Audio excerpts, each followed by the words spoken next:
সকালের নাস্তায় আজকে একদম অন্যরকম একটা রেসিপি সার্ভ করব আর পরিবারের সবাইকে চমকে দেব। চলুন আজকে হাতের কাছে জোগাড়জান্তি করে কিছু ইজি পিজি রেসিপি করব। ফ্রিজ খুলে দেখছিলাম আজকে পাউরুটি ছিল মাত্র 2 পিস। এই 2 পিস পাউরুটিতে দুজনের ব্রেকফাস্ট কিন্তু হবে না। পরে ভাবলাম কি করে এই 2 পিস পাউরুটিকে আরও বাড়িয়ে তুলে একটা কমপ্লিট ব্রেকফাস্ট করা যায়।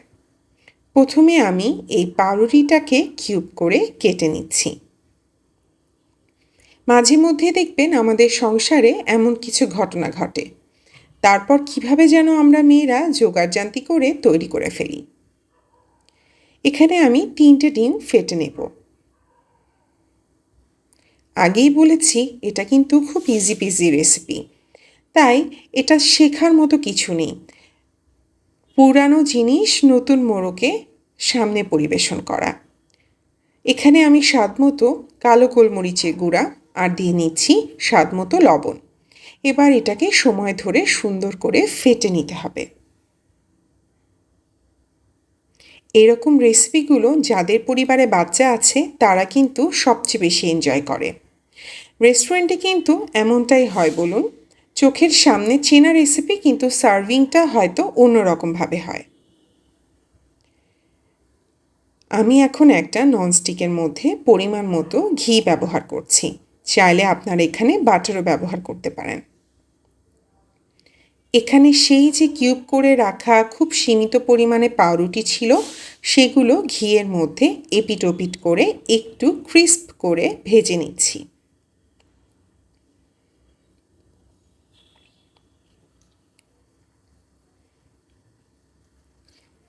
এটা তৈরি করতে কিন্তু তেমন কোনো সময় লাগেনি, চোখের পলকেই রান্নাটা হয়ে গিয়েছিল। একটু সময় ধরে হালকা বাদামি করে আমি ঘিয়ের মধ্যে পাউরুটির কিউবগুলো ভেজে নিয়ে তুলে রাখলাম। আবারও আমি এই ননস্টিকের মধ্যেই আবারও ঘি দিয়ে নিচ্ছি। আমরা আসলে ঘিটা একটু বেশি খাই কারণ এটা অনেক হেলদি। অনেকের একটা ভ্রান্ত ধারণা আছে ঘি খেলে নাকি মানুষ মোটা হয়ে যায়, কিন্তু একদম ভুল ধারণা। ঘিটা হচ্ছে অনেক বেশি হেলদি। এখানে আমার ফেটে রাখা যে ডিমটা ছিল সেটা আমি অর্ধেকটা দিয়ে নিলাম। আমি মিডিয়াম আঁচ করে নিয়েছি। এটা অনেকটা স্ক্রাম্বলডের মতো করব, কিন্তু পুরোটা স্ক্রাম্বলড করব না। আমি ঠিক যেই টেকনিকটা ফলো করছি এই টেকনিকেই কিন্তু আপনাকে তৈরি করতে হবে।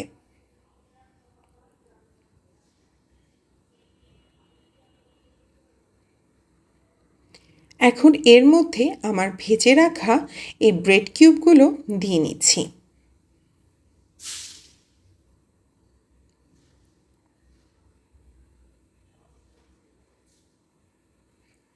এই ব্রেড কিউবগুলো কিন্তু ডিমের সাথে অটো লেগে যাচ্ছে, সুন্দর করে নিজে থেকেই বসিয়ে গেছে, সেট হয়ে গেছে।